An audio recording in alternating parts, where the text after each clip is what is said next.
Sados, misturando-se às flores da sua afeição. Que é isso, Públio? Choras? Exclamou Lívia, enternecida e angustiada. Sim. Sinto os gênios do mal cercando-me o coração e a mente. Meu íntimo está povoado de visões sombrias, prenunciando o fim de nossa felicidade, mas eu sou um homem e sou forte. Querida, não me negues a tua mão para atravessarmos juntos o caminho da vida, porque, contigo, vencerei o próprio impossível. Ela estremeceu em face dessas observações, que lhe não eram familiares. Num relance, retrocedeu à noite anterior, considerando o atrevimento do governador, que dignamente repelira, experimentando, ao lado da aflição pelo companheiro, soberana tranquilidade de consciência. E, tomando ligeiramente as mãos do esposo, levou-o a um canto do terraço, onde se postou à frente de uma harpa harmoniosa e antiga, cantando baixinho, como se a sua voz, naquela noite, fosse o gorjeio de uma cotovia apunhalada.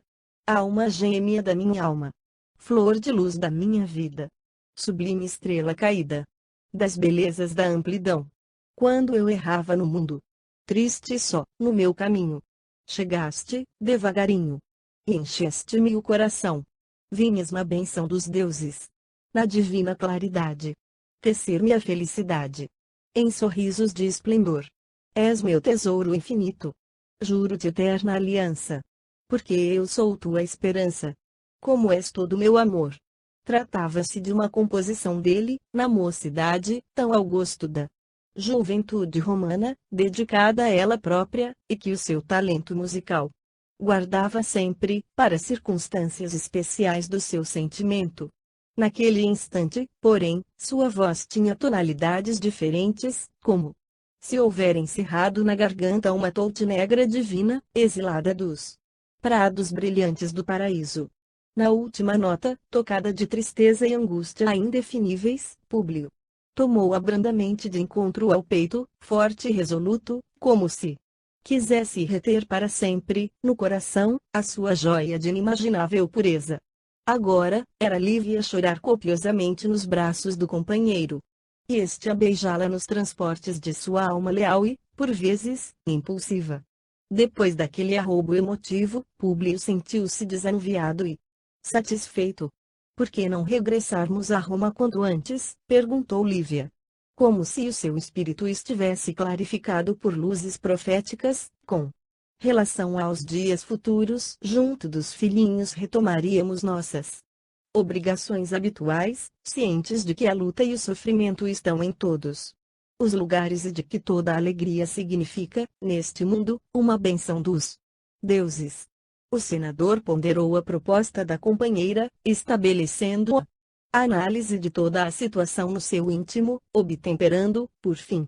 Tua observação é justa e providencial, minha querida, mas, que diriam os nossos amigos quando soubessem que, depois de tantos sacrifícios com a viagem, havíamos resolvido a permanência de apenas uma semana em região tão distante? E a nossa doentinha? Seu organismo não tem reagido de modo eficaz, em contato com o novo clima?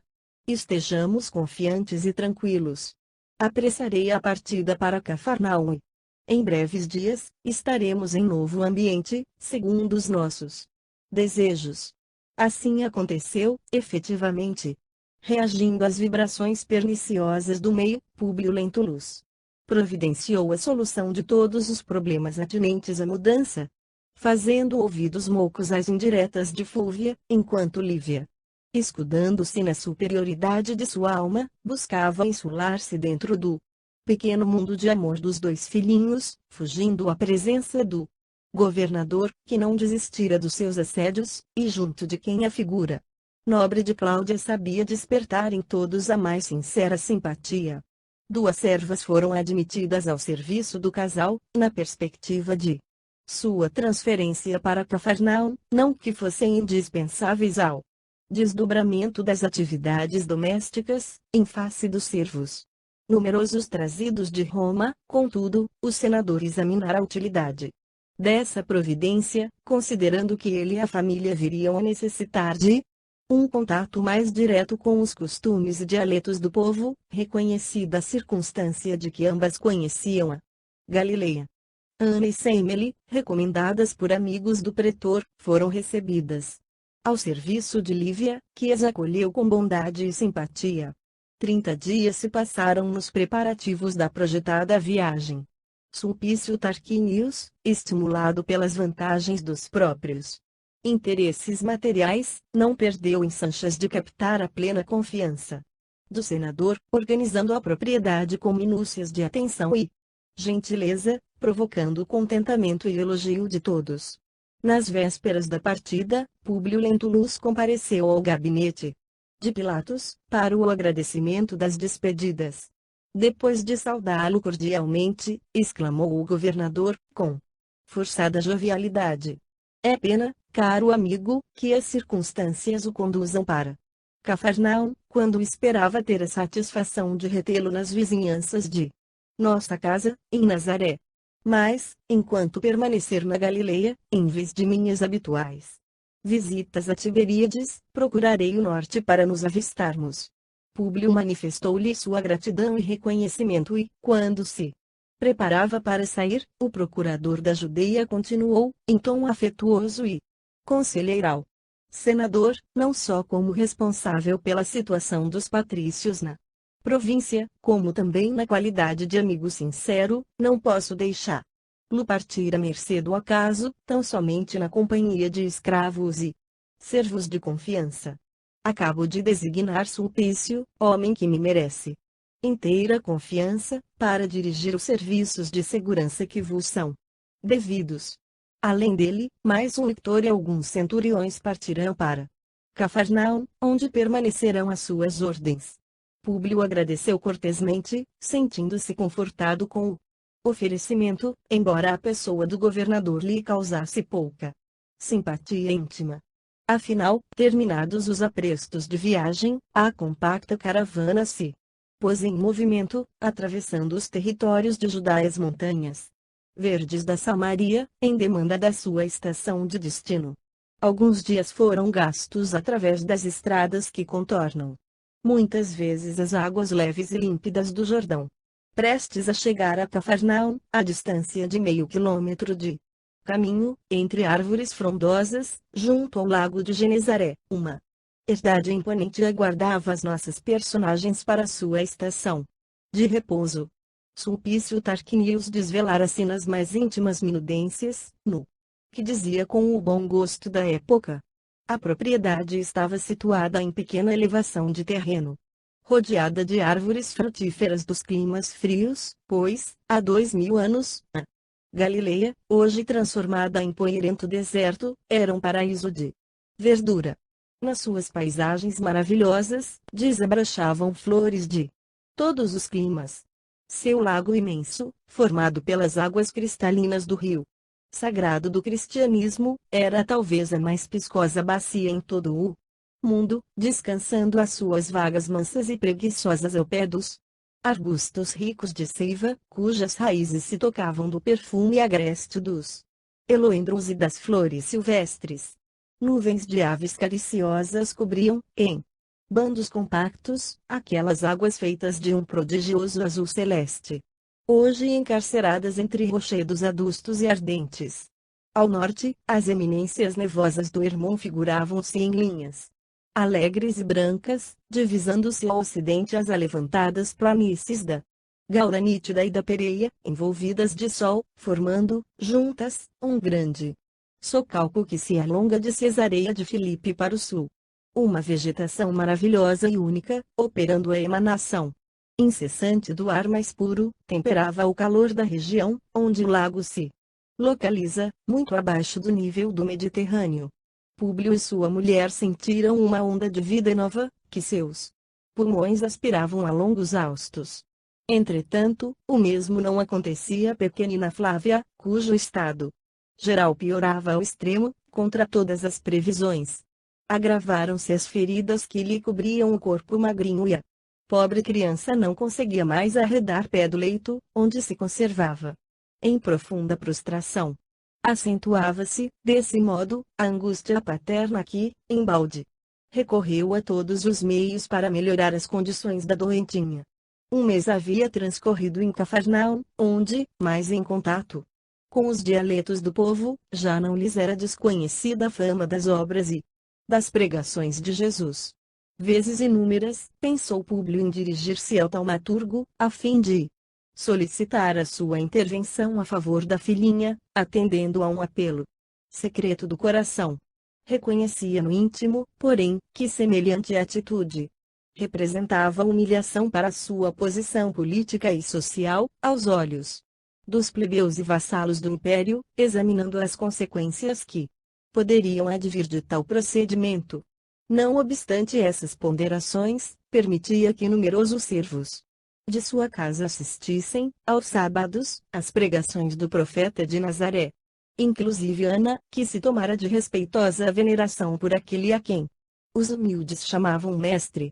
Dele teciam os escravos as mais encantadoras histórias, nas quais o senador nada via, além dos arrebatamentos instintivos da alma popular, se bem não deixasse de o surpreender a opinião lisonjeira de um homem como Sulpício. Uma tarde, porém, os padecimentos da pequenina haviam atingido o auge. Além das feridas que, de muitos anos, se haviam multiplicado no corpinho gracioso, outras úlceras surgiram nas regiões da epiderme, antes violáceas, transformando-lhe os órgãos delicados numa pústula viva. Públio e Lívia, intimamente consternados, aguardavam um fim próximo. Nesse dia, após o jantar muito simples, Sulpício demorou-se até mais tarde, a pretexto de confortar o senador com a sua presença. É assim que vamos encontrá-los ambos no terraço espaçoso, onde Públio lhe fala nestes termos: meu amigo, que me diz desses rumores aqui propalados acerca do profeta de Nazaré? Habituado a não dar ouvidos à palavra ignorante do povo, gostaria de ouvir novamente as suas impressões sobre esse homem extraordinário. Ah, sim, diz Sulpício, como quem se esforça por se lembrar de alguma coisa, intrigado com aquela cena que há tempos presenciei e que tive ocasião de relatar na residência do governador. Tenho procurado seguir as atividades desse homem, na medida das minhas possibilidades de tempo. Alguns compatrícios nossos o têm na conta de visionário, opinião que compartilho no que se refere às suas prédicas, cheias de parábolas incompreensíveis, mas não no que respeita às suas obras, que nos tocam o coração. O povo de Cafarnaum anda maravilhado com os seus milagres e posso assegurar-vos que, em torno dele, já se formou uma comunidade de discípulos dedicados, que se dispõem a segui-lo por toda parte. Mas, afinal, que ensina ele as multidões? Perguntou Públio, interessado. Prega alguns princípios que ferem as nossas mais antigas tradições, como, por exemplo, a doutrina do amor aos próprios inimigos e a fraternidade absoluta entre todos os homens. Exorta os ouvintes a buscarem o reino de Deus e a sua justiça, mas não se trata de Júpiter, o senhor de nossas divindades, ao contrário, fala de um Pai misericordioso e compassivo, que nos segue do Olimpo e para quem estão patentes as nossas ideias mais secretas. De outras vezes, o profeta de Nazaré se expressa acerca desse reino do céu com apólogos interessantes e incompreensíveis, nos quais há reis e príncipes criados pela sua imaginação sonhadora, que nunca poderiam ter existido. O pior, todavia, rematou Sulpício, emprestando grave entono às palavras, é que esse homem singular, com esses princípios de um novo reino, avulta na mentalidade popular como um príncipe surgido para reivindicar prerrogativas e direitos dos judeus, dos quais, talvez, queira assumir a direção algum dia. Que providência adotam as autoridades da Galileia, no exame dessas ideias revolucionárias? Indagou o senador, com maior interesse. Aparecem já os primeiros indícios de reação, por parte dos elementos mais ligados a Antipas. Há alguns dias, quando passei por Tiberíades, notei que se formavam algumas correntes de opinião, no sentido de levar o assunto à consideração das altas autoridades Bem se vê, exclamou o senador, que se trata de simples homem do povo, a quem o fanatismo dos templos judaicos encheu de pruridos de reivindicações injustificáveis. Suponho que a autoridade administrativa nada tem a recear de semelhante pregador, mestre de uma humildade e fraternidade incompatíveis com as conquistas contemporâneas. Por outro lado, ao ouvir de tua boca a descrição dos seus feitos, sinto que esse homem não pode ser criatura tão vulgar, como vimos supondo. Desejaríeis conhecê-lo mais de perto? Perguntou Sulpício. Atencioso. De modo algum, respondeu Públio, alardeando superioridade tal. Cometimento de minha parte viria a quebrar a compostura dos deveres que me competem como homem de Estado, desmoralizando-se minha autoridade perante o povo. Aliás, considero que os sacerdotes e pregadores da Palestina deveriam fazer estágios de trabalho e de estudo na sede do governo imperial, a fim de renovar-se esse espírito de profetismo que aqui se observa em toda parte. Em contato com o progresso de Roma, haveriam de reformar suas concepções íntimas acerca da vida, da sociedade, da religião e da política. Enquanto os dois mantêm essa palestra sobre a personalidade e os ensinos do Mestre de Nazaré, penetremos no interior da casa. No quarto da doentinha, vamos encontrar Lívia e Ana pensando as feridas que cobriam a epiderme da pequenina enferma, agora transformadas em uma só úlcera generalizada. Ana, coração bondoso e meigo, pouco mais velha que sua senhora, se havia transformado em companheira predileta, no círculo dos seus afazeres domésticos. Naquele deserto de corações, era naquela serva inteligente e afetuosa, que a alma sensível de Lívia encontrara um oásis para as confidências e lutas de cada dia. Ah, senhora, exclamava a serva, com sincero carinho ali transparecer dos olhos e dos gestos, guardo no coração profunda fé nos milagres do Mestre, acreditando mesmo que, se levássemos esta criança para receber a bênção de suas mãos, sarariam as chagas e ela ressurgiria para o seu amor maternal. Quem sabe? Infelizmente, respondeu Lívia, com ponderação e tristeza, eu não me atreveria a lembrar essa providência, consciente de que Públio haveria de recusá-la, dada a nossa posição social, mas, francamente, desejaria ver esse homem caridoso e extraordinário de que sempre me falas. Ainda no último sábado, senhora, respondeu a serva, animada pelas palavras de simpatia que acabava de ouvir, o profeta de Nazaré recebeu nos braços numerosas crianças. Ao sair da barca de Simão, nós o esperávamos em massa, para lhe beber os ensinos consoladores. Precipitamo-nos para ele, ansiosos todos de receber ao mesmo tempo os sagrados eflúvios da sua presença confortadora, mas, nesse dia, muitas mães compareceram à prédica, conduzindo os filhinhos que se confundiam em algazarra ensurdecedora, como um bando de passarinhos inconscientes. Simão e mais alguns discípulos começaram a repreender severamente os meninos, a fim de que não perdêssemos o encanto suave e doce das palavras do Mestre. Mas, quando menos esperávamos, sentou-se ele na pedra costumeira e exclamou com indizível ternura: deixai vir a mim os pequeninos, porque o reino do céu lhes pertence. Houve, então, prodigioso silêncio entre os ouvintes de Cafarnaum e os peregrinos que haviam chegado de Corazim e de Magdala, enquanto aqueles petizes trêfegos acorriam ao seu regaço amoroso, beijando-lhe a túnica com indefinível alegria. Muitas crianças eram enfermas que as mães conduziam às pregações do lago, para que se curassem de mazelas antigas, ou de doenças consideradas incuráveis. O que me contas é de uma beleza edificante, exclamou Lívia, profundamente emocionada. Entretanto, possuindo à mão todos os recursos materiais, sinto que não poderei receber os altos benefícios do teu mestre. E é pena, senhora, porque muitas mulheres de posição o acompanham na cidade. Não somos apenas os mais humildes que comparecemos às suas predicações, mas numerosas senhoras de destaque em Cafarnaum, esposas de funcionários de Herodes e de Publicanos assistem às lições carinhosas do lago, confundindo-se com os pobres e os escravos. E o profeta não desdenha ninguém. A todos convida para o reino de Deus e sua justiça. Contrariamente a todos os enviados do céu, que conhecemos, ele se esquiva dos favorecidos da sorte, para manter relações com as criaturas mais infelizes, considerando a todos como irmãos muito amados do seu coração. Lívia escutava a palavra da serva com atenção e embevecimento. A maiúsculo figura daquele homem, famoso e bom, exercia atração singular no seu espírito.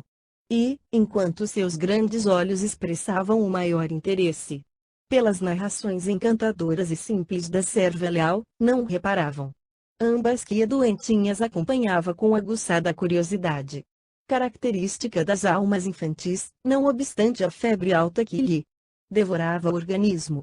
Neste comenos, o senador, após as despedidas de Sulpício, busca o apartamento da pequena enferma, satisfazendo a sua ansiedade paternal.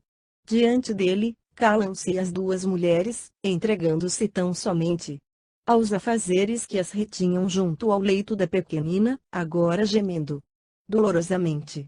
Públio Lentulus debruçou-se sobre o leito da filha, com os olhos rasos de pranto. Brincou com as suas mãozinhas mirradas e feridas, fazendo-lhe festas, com o coração tocado de infinita amargura. Filhinha, que queres hoje para dormir melhor? Perguntou com a voz estrangulada, arrancando lágrimas dos olhos de Lívia. Comprar-te em muitos brinquedos e muitas novidades, dizia o papai. O que desejas? Copioso suor empastava as excrescências ulcerosas da doentinha, que deixava transparecer angustiosa ansiedade. Notava-se-lhe grande esforço, como se estivesse realizando o impossível para responder à pergunta paterna. Fala, filhinha, murmurava Públio, sufocado, observando-lhe o desejo de expressar qualquer resposta. Buscarei tudo que quiseres. Mandarei a Roma um portador, especialmente para trazer todos os teus brinquedos. Ao cabo de visível esforço, pôde a pequenina murmurar com voz cansada e quase imperceptível: Papai, eu quero o profeta de Nazaré. O senador baixou os olhos, humilhado e confundido em face do imprevisto daquela resposta, enquanto Lívia e Ana, como se fossem tocadas por força invisível e misteriosa, pelo inopinado da cena, escondiam o rosto inundado de pranto. Vê, o Messias de Nazaré. O dia seguinte amanheceu trazendo as mais sérias preocupações a Públio e sua família. Ainda cedo, vamos encontrá-lo em íntimo colóquio com a esposa, que se lhe dirige em voz súplice e afetuosa. Considero, querido, que devias atenuar um pouco os rigores da posição em que o destino nos colocou, procurando esse homem generoso, para benefício de nossa filha. Todos se referem às suas ações, empolgados por sua bondade edificadora, e eu acredito que o seu coração se apiedará da nossa desditosa situação. O senador ouviu apreensivo e incerto, exclamando afinal: Pois bem, Lívia, eu cederei aos teus desejos, mas só a angústia que nos vai na alma me faz transigir, de maneira tão rude, com os meus princípios. Não procederei, todavia, conforme sugeres. Irei sozinho à cidade, como se me encontrasse em hora de simples entretenimento, passando pelo trecho do caminho que nos conduz às margens do lago, sem chegar ao cúmulo de abordar pessoalmente o profeta, de modo a não descer da minha dignidade social e política, e, no caso de sobrevir alguma circunstância favorável, far-lhe-ei sentir o prazer que nos causaria a sua visita, com o fim de reanimar a nossa doentinha. Muito bem, disse Lívia, entre confortada e agradecida. Aguardo, na alma mais sincera e profunda fé. Vai sim, querido. Ficarei rogando a bênção dos céus para nossa iniciativa. O profeta, que agora surge como verdadeiro médico das almas, saberá que atrás da tua posição de senador do império, há corações que sofrem e choram.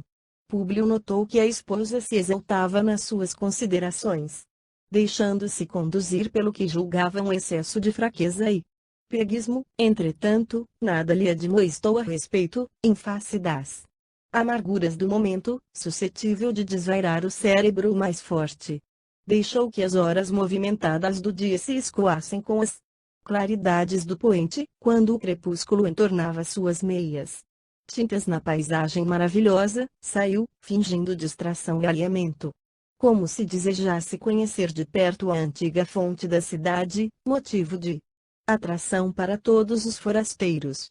Após haver percorrido uns 300 metros de caminho, encontrou transeuntes e pescadores, que se recolhiam e o encaravam com mal disfarçada curiosidade. Uma hora passou sobre as suas amargas cogitações íntimas. Um velário imenso de sombras invadia toda a região, cheia de vitalidade e de perfumes. Onde estaria o profeta de Nazaré naquele instante? Não seria uma ilusão a história dos seus milagres e da sua encantadora magia sobre as almas?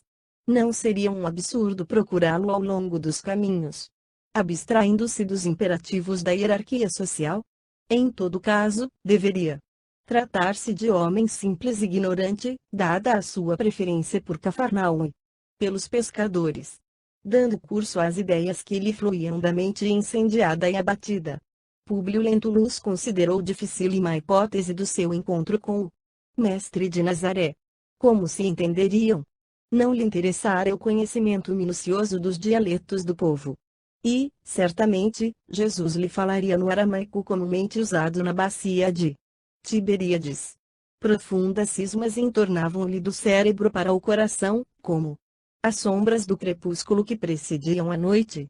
O céu, porém, àquela hora, era de um azul maravilhoso, enquanto as claridades opalinas do luar não haviam esperado o fechamento absoluto do leque imenso da noite. O senador sentiu o coração perdido num abismo de cogitações infinitas, ouvindo-lhe o palpitar descompassado no peito opresso. Dolorosa emoção lhe compungia agora as fibras mais íntimas do espírito. Apoiara-se, insensivelmente, num banco de pedras enfeitado de silvas, e deixara-se ali ficar, sondando o ilimitado do pensamento. Nunca experimentara sensação idêntica, senão no sonho memorável, relatado unicamente a Flamínio. Recordava-se dos menores feitos da sua vida terrestre, afigurando se lhe haver abandonado, temporariamente, o cárcere do corpo material. Sentia profundo êxtase, diante da natureza e das suas maravilhas, sem saber como expressar admiração e reconhecimento aos poderes celestes, tal a clausura em que sempre mantivera o coração insubmisso e orgulhoso. Das águas mansas do lago de Genezaré parecia-lhe emanarem suavíssimos perfumes, casando-se deliciosamente ao aroma agreste da folhagem. Foi nesse instante que, com o espírito como se estivesse sob o império de estranho e suave magnetismo, ouviu passos brandos de alguém que buscava aquele sítio. Diante de seus olhos ansiosos, estacara a personalidade inconfundível e única. Tratava-se de um homem ainda moço, que deixava transparecer nos olhos, profundamente misericordiosos, uma beleza suave e indefinível. Longos e sedosos cabelos molduravam-lhe o semblante compassivo, como se fossem fios castanhos, levemente dourados por luz desconhecida. Sorriso divino, revelando ao mesmo tempo bondade imensa e singular energia, irradiava da sua melancólica e majestosa figura uma fascinação irresistível. Públio Lentulus não teve dificuldade em identificar aquela criatura impressionante, mas, no seu coração marulhavam ondas de sentimentos que, até então, lhe eram ignorados. Nem a sua apresentação a Tibério, nas magnificências de Capri, lhe havia imprimido tal emotividade ao coração. Lágrimas ardentes rolaram-lhe dos olhos, que raras vezes haviam chorado. E força misteriosa e invencível fê-lo ajoelhar-se na relva lavada em luar. Desejou falar, mas tinha o peito sufocado e opresso.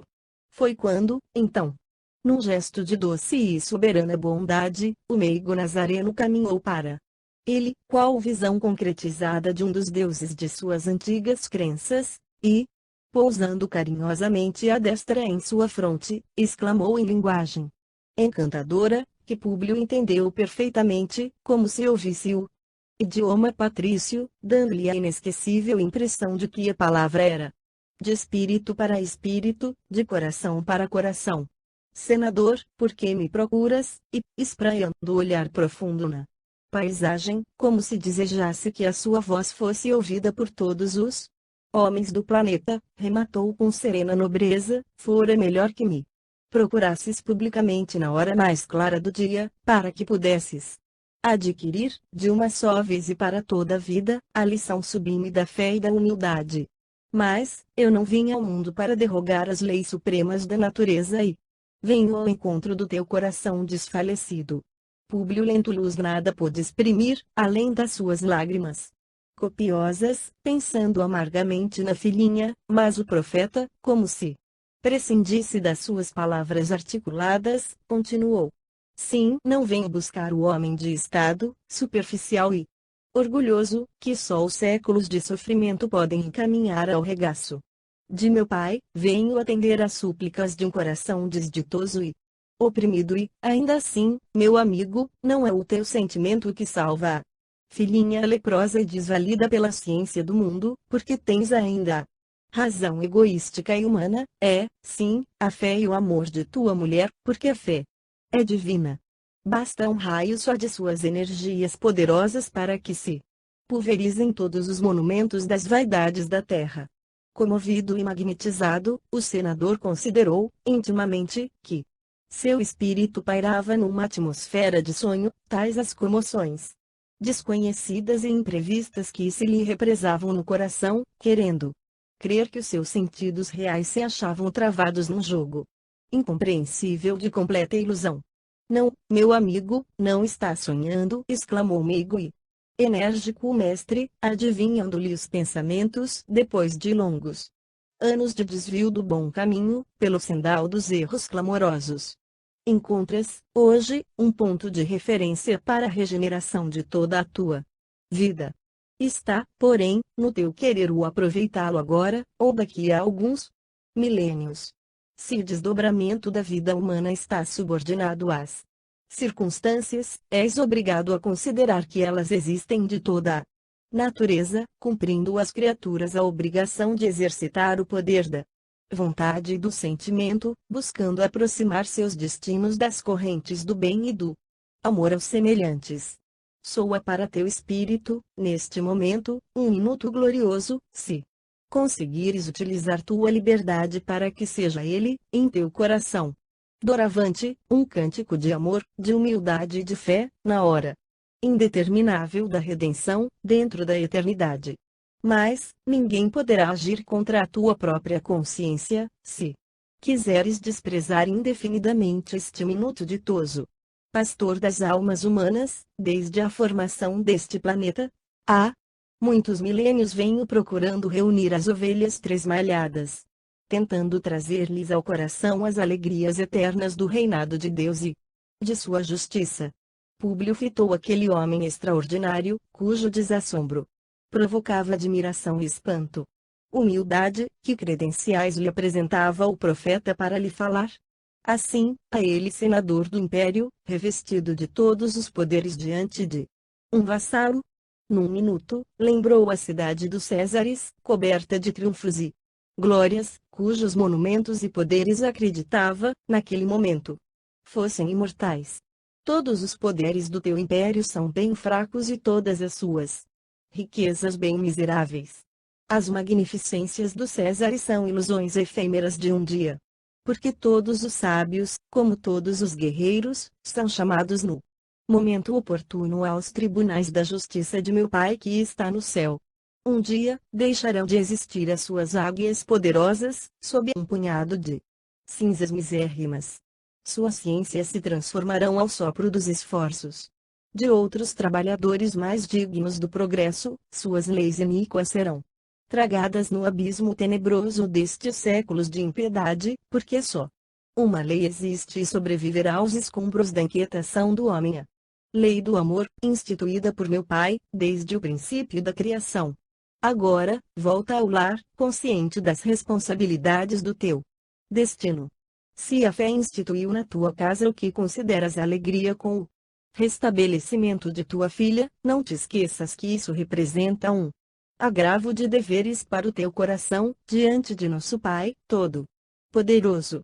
O senador quis falar, mas a voz tornara-se-lhe embargada de comoção e de profundos sentimentos. Desejou retirar-se, porém, nesse momento, notou que o profeta de Nazaré se transfigurava, de olhos fitos no céu. Aquele sítio deveria ser um santuário de suas meditações e de suas preces, no coração perfumado da natureza, porque Públio adivinhou que ele orava intensamente, observando que lágrimas copiosas lhe lavavam o rosto, banhado então por uma claridade branda, evidenciando a sua beleza serena e indefinível melancolia. Nesse instante, contudo, suave torpor paralisou as faculdades de observação do patrício, que se aquietou estarrecido. Deviam ser 21 horas, quando o senador sentiu que despertava. Leve aragem acariciava-lhe os cabelos e a lua entornava seus raios argênteos no espelho carinhoso imenso das águas, guardando na memória os mínimos pormenores daquele minuto inesquecível. Públio sentiu-se humilhado e diminuído, em face da fraqueza de que dera testemunho diante daquele homem extraordinário. Uma torrente de ideias antagônicas represava-se-lhe no cérebro, acerca de suas admoestações e daquelas palavras agora arquivadas para sempre no âmago da sua consciência. Também Roma não possuía os seus feiticeiros? Buscou rememorar todos os dramas misteriosos da cidade distante, com as suas figuras impressionantes e incompreensíveis. Não seria aquele homem uma cópia fiel dos magos e adivinhos que preocupavam igualmente a sociedade romana? Deveria ele, então, abandonar as suas mais caras tradições de pátria e família para tornar-se um homem humilde, irmão de todas as criaturas? Sorria consigo mesmo, na sua presumida superioridade, examinando a inanidade daquelas exortações que considerava desprezíveis. Entretanto, subiam-lhe do coração ao cérebro outros apelos comovedores. Não falara o profeta da oportunidade única e maravilhosa? Não prometera, com firmeza, a cura da filhinha à conta da fé ardente de Lívia? Mergulhado nessas cogitações íntimas, abriu cautelosamente a porta da residência, encaminhando-se ansioso ao quarto da enferma e, ó suave milagre, a filhinha repousava nos braços de Lívia, com absoluta serenidade. Sobre-humana e desconhecida força mitigara-lhe os padecimentos atrozes, porque seus olhos deixavam entrever uma doce satisfação infantil, iluminando-lhe o semblante risonho. Lívia contou-lhe, então, cheia de júbilo maternal, que, em dado momento, a pequenina dissera experimentar na fronte o contato de mãos carinhosas, sentando-se em seguida no leito, como se uma energia misteriosa lhe vitalizasse o organismo de maneira imprevista. Alimentara-se, a febre desaparecera. Contra todas as expectativas, ela já revelava atitudes de convalescente. Palestrando com a mãezinha, com a graça espontânea da sua meninice. Terminado o relato, a jovem senhora concluiu com entusiasmo.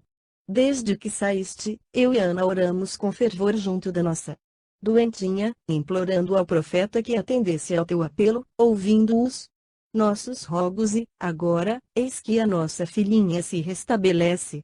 Poderá, querido, haver felicidade maior do que esta? Ah! Jesus deve ser um emissário direto de Júpiter, enviado a este mundo em gloriosa missão de amor e de alegria para todas as almas.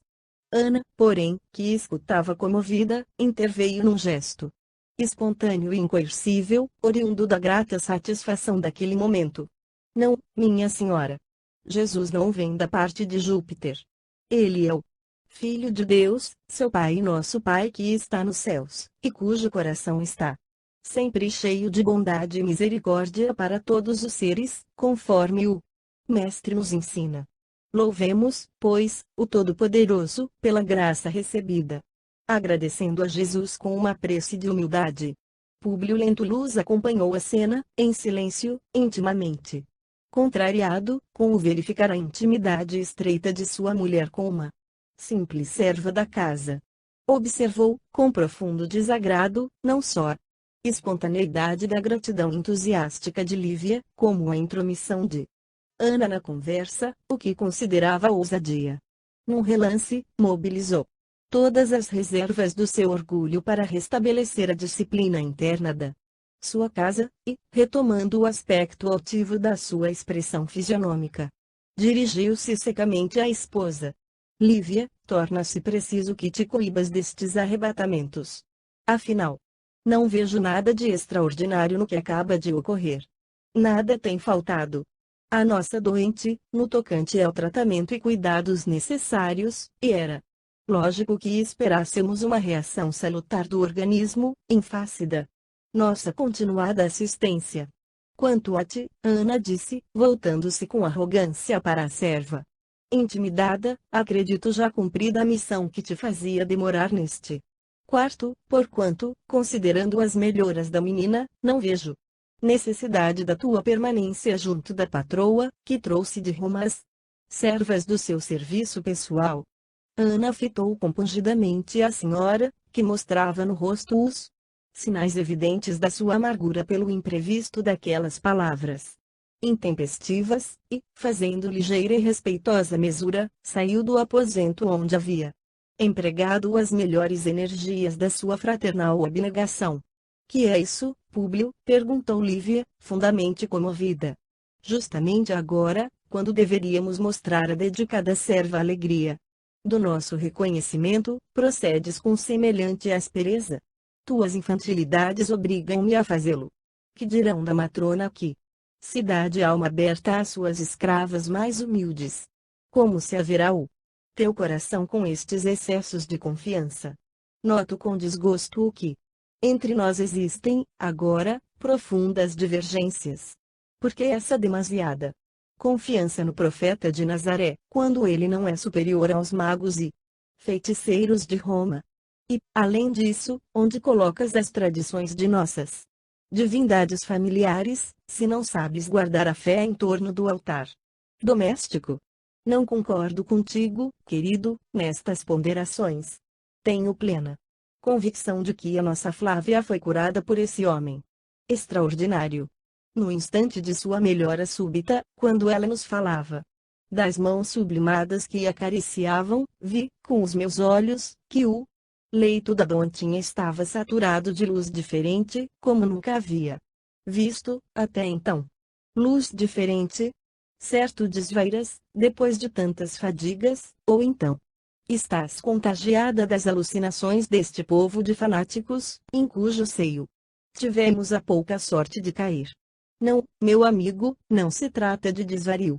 Não obstante as tuas palavras, que reconheço partidas do coração que mais adoro e admiro na terra, tenho a certeza de que o Mestre de Nazaré acaba de curar nossa filhinha, e, quanto a Ana, querido, acho injusta a tua atitude, aliás, em desacordo com a tua proverbial generosidade com os servos de nossa casa. Não podemos nem devemos esquecer que ela tem sido de uma dedicação a toda a prova, junto de mim e de nossa filha, nestes lugares ermos. Outras podem ser as suas crenças, mas presumo que a sua conduta honesta e santificante só pode honrar o serviço de nossa casa. O senador considerou a elevação dos conceitos da mulher, sentindo-se arrependido do seu ato de impulsividade, e capitulou diante do bom senso daquelas palavras. Está bem, Lívia, aprecio-te a nobreza do coração e estimarei a continuidade de Ana nos teus serviços privados, mas não transijo no caso da cura de nossa filhinha. Não admito que se atribua ao mago de Nazaré o restabelecimento da mesma. Quanto ao mais, deverás lembrar, sempre, que me apraz saber só a mim reservada a tua confiança e intimidade. A maiúsculo. Servos ou desconhecidos não deve o patrício, e com especialidade a matrona romana abrir as portas do coração. Sabes como acato as tuas ordens, disse-lhe a esposa, mas confortada, dirigindo-lhe um olhar carinhoso e agradecido, e peço-te perdoar-me se te ofendi a alma generosa e sensível. Não, minha querida, se existe aqui um problema de perdão, sou eu. Quem devo pedi-lo, mas não desconheces que esta região me atormenta e apavora. Sinto-me confortado, reconhecendo a reação benéfica da natureza orgânica da nossa filhinha, porque isto significa o nosso regresso a Roma em tempo breve. Esperaremos, apenas, mais alguns dias. E amanhã mesmo pedirei a Sulpício iniciar as providências para nossa volta. Lívia concordou com as observações do marido, acariciando-a. Filhinha reanimada e refeita do abatimento profundo que ia prostrara por espaço de muitos dias. Intimamente, agradecia, satisfeita, a Jesus, pois falava-lhe o coração que o acontecimento era uma bênção que o Pai dos céus lhe enviara ao espírito maternal, através das mãos caridosas e santas do Mestre. Públio, contudo, obedecendo ao impulso de suas vaidades pessoais, não desejava recordar a figura extraordinária que tivera ante os olhos. Deslumbrados, arquitetava castelos de teorias na sua imaginação. Superexcitada, para afastar a interferência direta daquele homem no caso da cura da filhinha, respondendo, assim, às objeções do seu próprio espírito de observador e analista meticuloso. Não podia esquecer que o profeta o envolvera em forças ignoradas, emudecendo-lhe a voz e fazendo-o ajoelhar-se, doendo-lhe ao orgulho despótico essa circunstância, considerada como dolorosa humilhação. Ideias martirizantes povoavam-lhe o cérebro exausto de tantas lutas interiores e, depois de uma invocação aos gênios protetores da família, no altar doméstico, buscou repousar das amargas fadigas íntimas.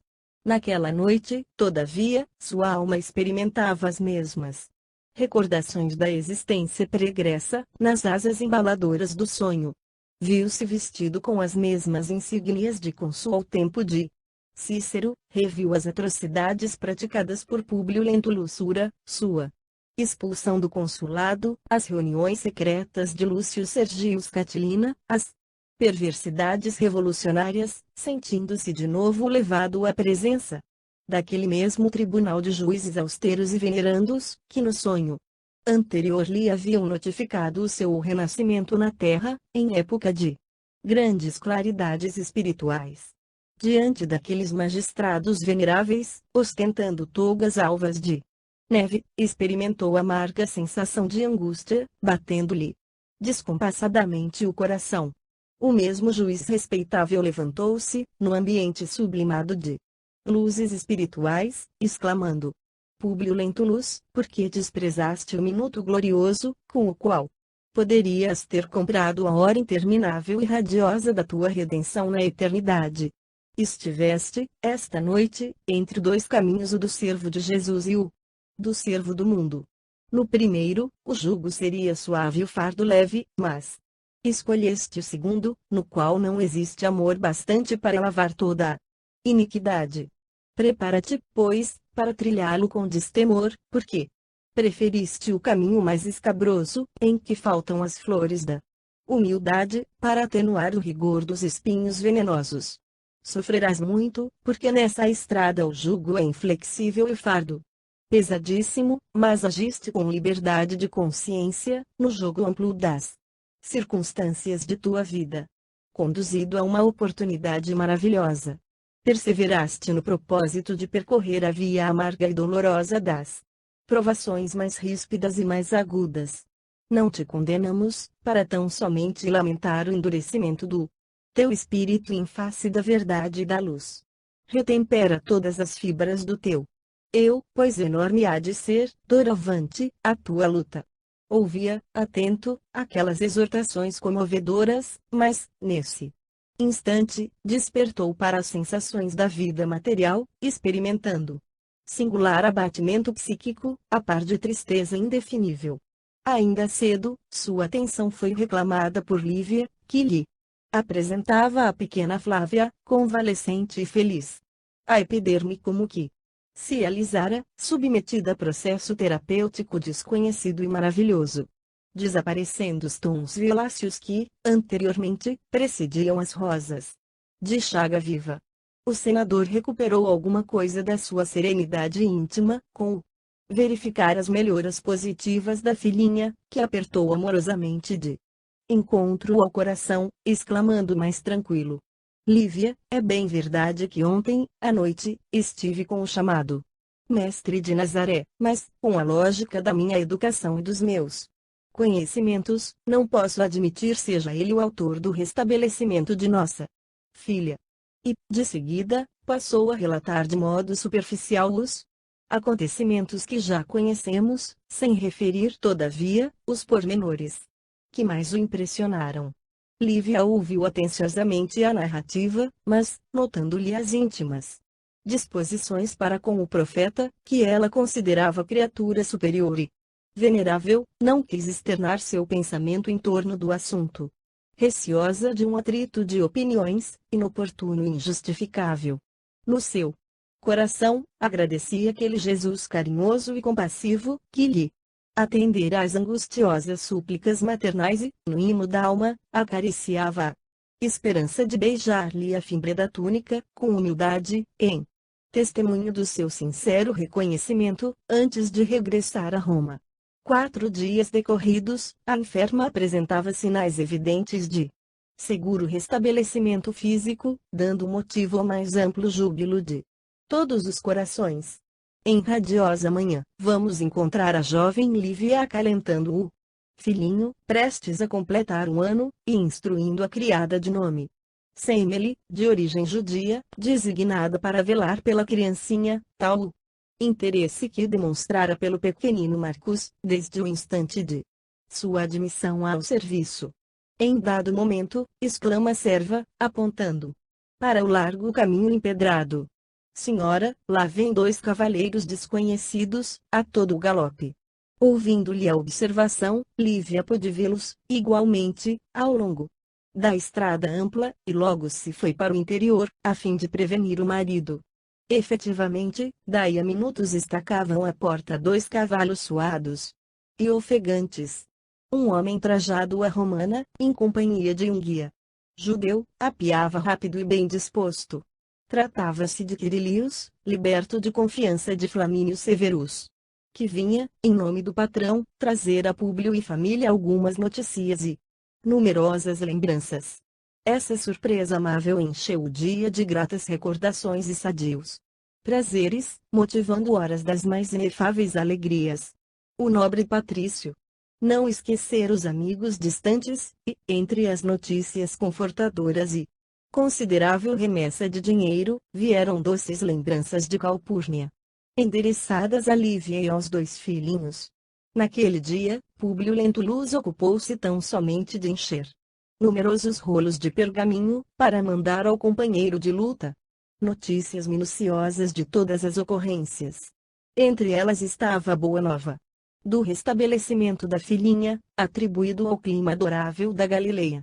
Mas, como possuía naquele valoroso descendente do Severus uma alma de irmão dedicado e fiel, a cujo coração jamais deixara de confiar as mais recônditas emoções do seu espírito, escreveu-lhe longa carta, em suplemento com vistas ao Senado romano, sobre a personalidade de Jesus Cristo, encarando-a serenamente, sob o estrito ponto de vista humano sem nenhum arrebatamento sentimental. E, por fim, Públio e Lívia anunciavam alegremente, aos seus amigos distantes, que retornariam a Roma possivelmente dentro de 1 mês, dado o perfeito restabelecimento da pequena Flávia. Terminado o longo expediente, já era tarde, mas, nesse mesmo dia, ao cair da noite, quando os 2 esposos se entretinham no triclínio a reler as doces palavras dos queridos ausentes, tecendo as esperanças risonhas do breve regresso, eis que Sulpício se faz anunciar em companhia de um mensageiro de Pilatos. Atendendo-os no gabinete particular, o senador recebe a visita do emissário, que se lhe dirige, respeitosamente, nestes termos: Ilustríssimo, o senhor governador da Judeia participa-vos haver chegado à sua residência dos arredores de Nazaré, onde espera o grato prazer de vossas ordens e notícias. Agradecido, replicou Públio, bem-humorado, acrescentando: Ainda bem que o senhor procurador não está distante, ensejando-me Pouca demora em Jerusalém, no meu regresso a Roma em breves dias. Algumas expressões protocolares foram trocadas, mas Públio Lentulus não reparou nas atitudes de Sulpício, que lhe deitava olhares significativos. Vi o rapto. Ao tempo do Cristo, a Galileia era um vasto celeiro que abastecia quase toda a Palestina. Nessa época, o formoso lago de Genezaré não apresentava nível tão baixo como na atualidade. Todo o terreno circunvizinho era de regadio. Em vista das fontes numerosas, dos canais e do serviço das noras que elevavam as águas, dando origem a uma vegetação luxuriante que enfeitava de frutos e enchia de perfumes aquelas paisagens paradisíacas. O trigo, a cevada, as abóboras, as lentilhas, os figos e as uvas eram elementos de semeadura e colheita em todo o ano, dando à vida satisfação e abundância. Nas eminências da terra, misturando-se aos extensos vinhedos e olivais, elevavam-se palmeiras e tamareiras preciosas, cujos frutos eram os mais ricos da Palestina. Em Cafarnaum, além dessas riquezas, prosperava a indústria da pesca, dada a abundância do peixe no então chamado o Mar da Galileia, o que resumia uma vida simples e tranquila. Dentre todos os outros povos dos centros galileus, o de Cafarnaum se distinguia por sua beleza espiritual, despretensiosa e singela.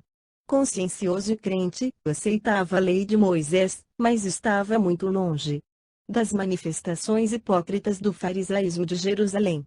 Foi em virtude dessa simplicidade natural e dessa fé espontânea e sincera que a paisagem de Cafarnaum serviu de palco às primeiras lições inesquecíveis e imortais do cristianismo, em sua primitiva pureza.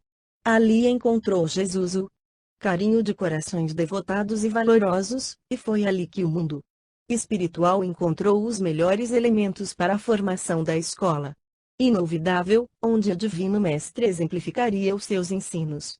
Em todas as cidades da região havia sinagogas, para que as lições da lei fossem ministradas aos sábados, dia que todos os indivíduos deveriam dedicar exclusivamente ao descanso do corpo e às atividades do espírito.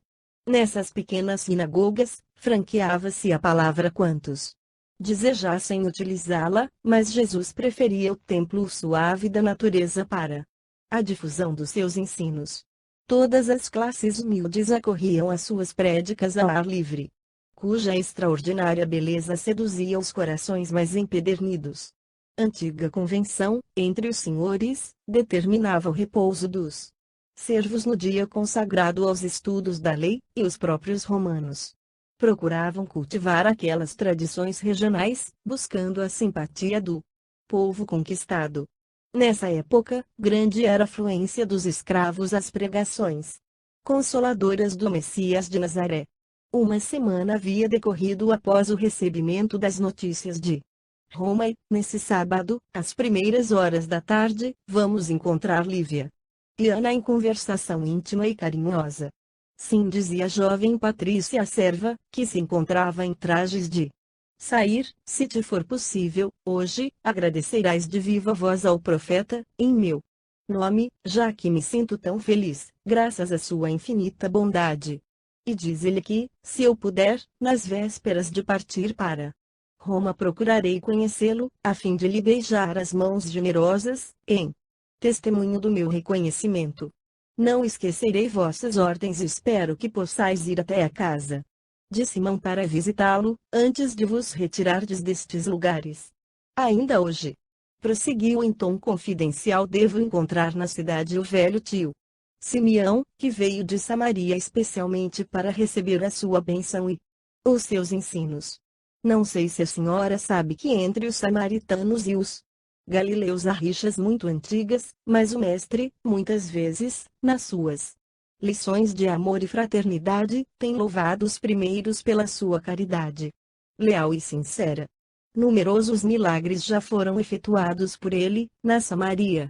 E meu tio é um desses beneficiados que hoje virá receber a bênção de suas mãos consoladoras.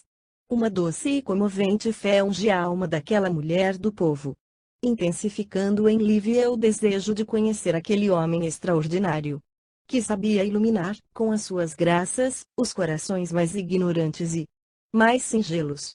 Ana espera um pouco, disse, sensibilizada, dirigindo-se aos seus aposentos. E voltando com a fisionomia radiante, satisfeita por começar ali mesmo a sua fraternização cristã, deu à empregada algumas moedas, exclamando com a maior alegria: leva este dinheiro ao tio Simeão, em meu nome.